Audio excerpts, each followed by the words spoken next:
Alam po ninyo, matagal na pag-uusapan pa rin itong nangyari sa mga Duterte at nangyari kay dating Pangulong Duterte na inaresto at ngayon ay kontrolado na ng International Criminal Court dahil nga po sa crime against humanity. Pero dun ho sa kung ilan sa mga nangyari na naging tensyonado kahapon o dun ho sa paghuli sa airport, naku, grabe pala ang mga nadinig na pananalita mula sa kampo ng mga Duterte, mula sa may bahay o yung pangalawang asawa ni Duterte at iba pang mga supporters doon sa airport. Talagang tiniis na lang ni General Torre, Major General Torre ng CIDG-PNP ang mga sinabing masasakit, pero hindi ho nagpatinag si Torre. Sumunod siya kung ano ang order at kung ano ang warrant of arrest. Pakinggan natin ang ilang bahagi. At pati ho yung sinasabi na talaga namang ang gobyerno ay walang magagawa kung hindi sumunod kasi yan ay court order. Sabi ko sir na we can do this the hard way. Si Torre. Saka si Salvador Panelo. Salvador Del Dea. May bus dyan here. And we go into the plane. Okay sir, the hard way. Chartered flight. Chartered flight from... So we need to know. We need to know when you're bringing our president.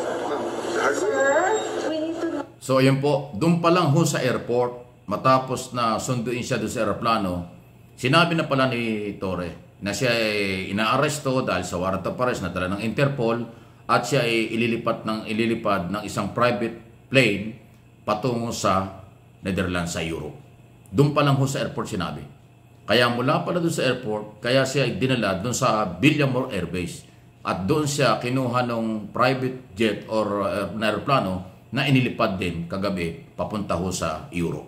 Ayan po yung palitan doon. So tingnan natin itong meron pang something na ikakaibang sinabi. Mukhang ito yung isa sa mga supporters o Mrs. ba ni Duterte. Nagmura pa eh. Please give us information where we are bringing Wala sa pigri ko yung Sabihin nyo kung saan siya dalahin. hard way.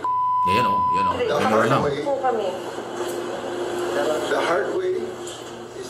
That's a video shared by former President Digong's daughter Kitty Duterte on her Instagram account. Interview ng media. Inilabas itong arrest warrant na isinulat ng 3 hukom ng ICC.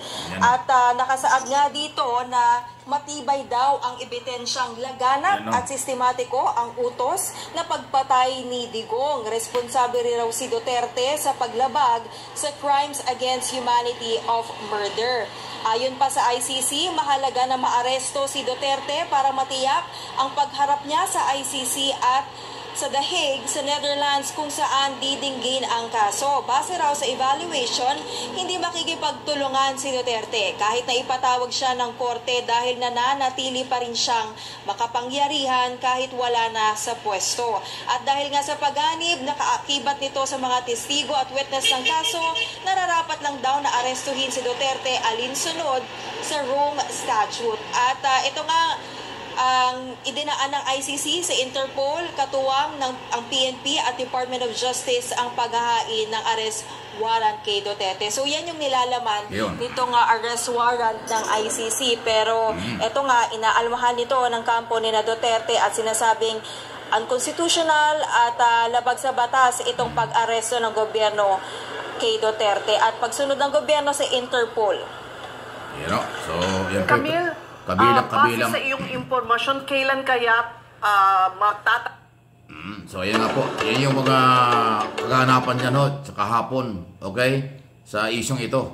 Ng pag-aresto, pagpapadala sa Europe. Kasi nga makompromiso, makaapekto ito sa kaso kung hindi masusunod yung proseso. At dahil nga si Duterte ay Pilipino, kumbaga he also have the right na gamitin itong kanyang right na... Ayun o, itong tinatalakay dito, yung issue po na nagpetisyon, humihingi ng Temporary Restraining Order, TRO, ang mga abogado ni Duterte sa Korte Suprema para pigilan po yung pagbiyahe. Pero wala rin ho nangyari.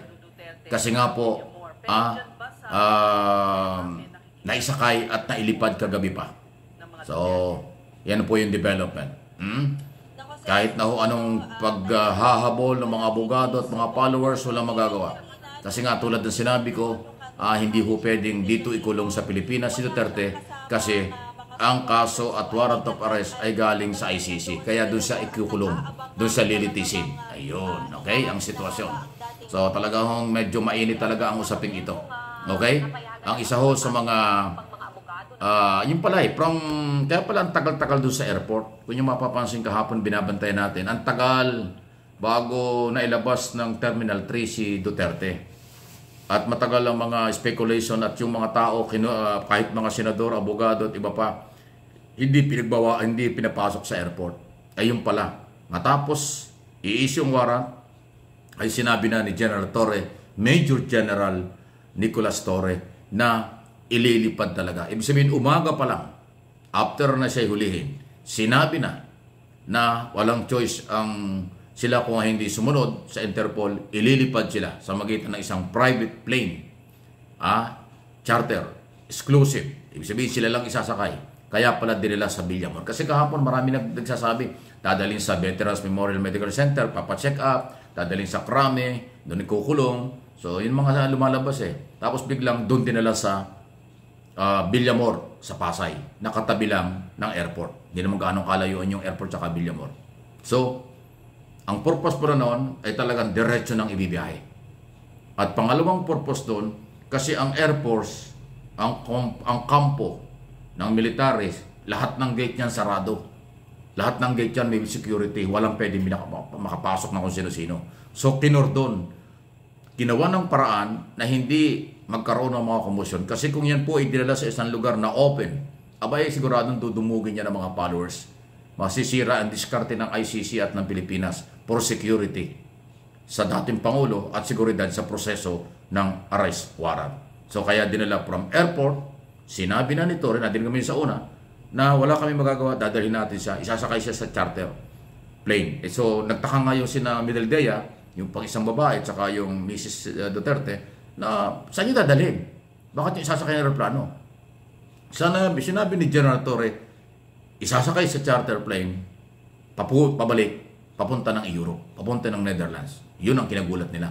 Kaya from Airport Terminal 3, diniretso sa Villamor. Then LS Villamor, pagdating kagabi po inilipad siya. Private plane po yan. Sakay si Mideldea, Duterte at iba pang mga bodyguard niya o security o kung ano man. Ilan lang sila. Yun po ang nangyari. Okay? So, yun pala ang mga dahilan. Kaya kasi kahapon or yung buong maghapon mula alas 9 na umaga hanggang hapon, hanggang gabi, hindi malaman kung ano ba nangyayari.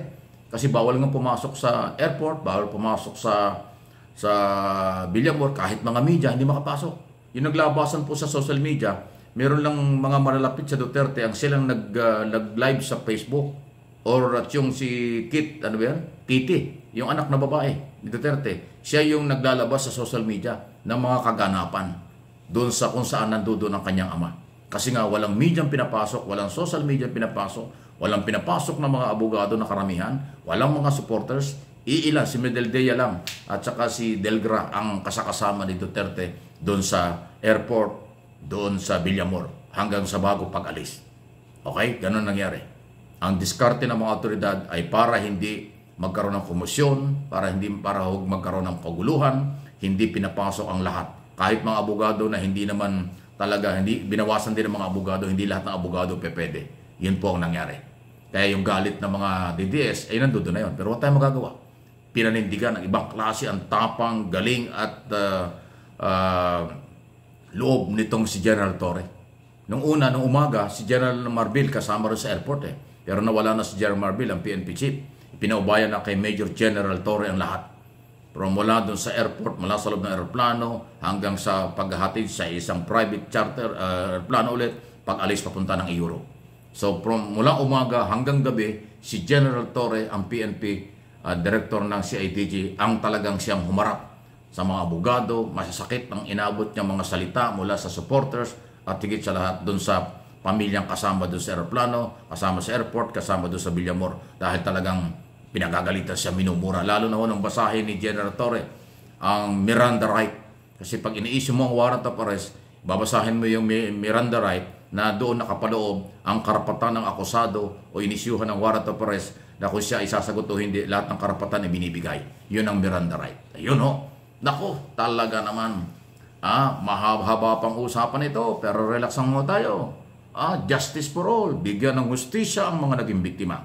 Bigyan ng hustisya si Duterte. Bigyan ng hustisya ang iba pa na mga akusado dyan sa crime against humanity.